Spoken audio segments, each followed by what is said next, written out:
Good morning, world. It's after 10 a.m. in the morning, and I have to pick up my oldest son from his sleepover in less than an hour. Here's the tweenies. Here they are playing, always playing, not closing well the screen doors. As you can see, I have to go into that. But if I have to call this post and this video anything, I would call it On the Other Side of the Wall. And the reason why I would call it like that is because, see, this is the house we live in, and this is the house of the in-laws, and there's this wall. This is this wall, and it's getting worn out. It's kind of like misplaced in some places, but there's a wall. And when I come to think about it, there was a time when my mother-in-law wanted to take the wall down and make like a warm connection, like an indoor connection, like a hallway of some sort. Yeah, I'm glad that didn't happen, by the way. But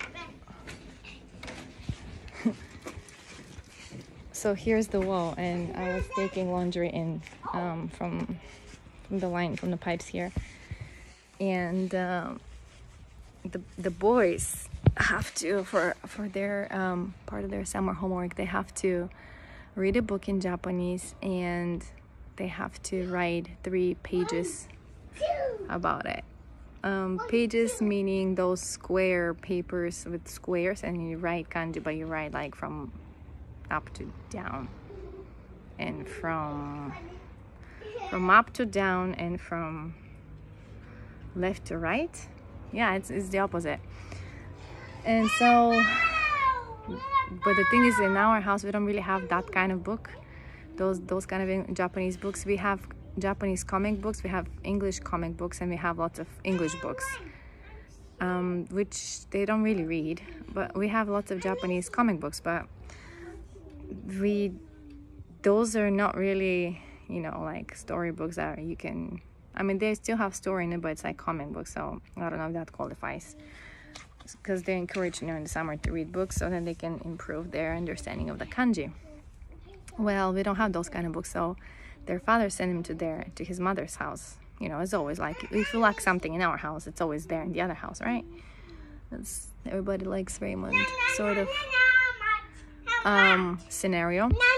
So I told them, yeah, you know, just go and pick up a book, and they I guess looked through, and they didn't find anything that is easy, short, and easy to deal with, like for like a few hours and be done with it.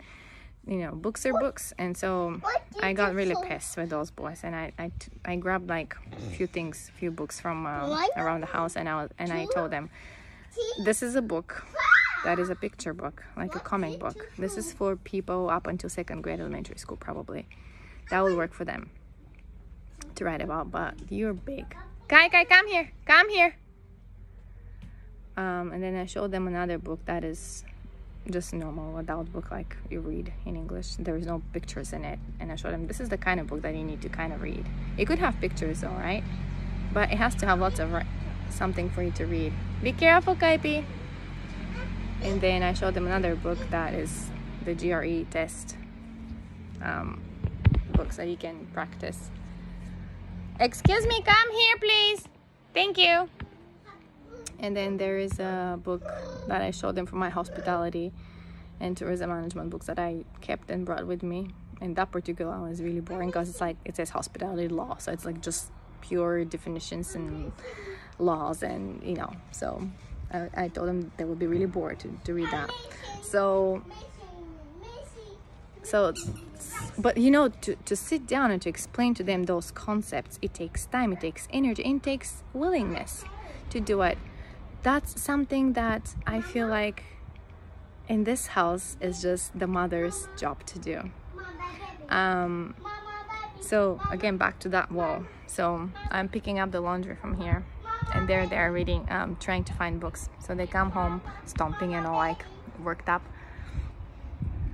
and he's waiting for his mother so they can go to the airport and, you know, whatever, drop somebody out there. And he's on that side of the wall, just standing there. And I'm here, and he tries to explain to me how they couldn't find anything that was easy to understand. Hello, sweetheart.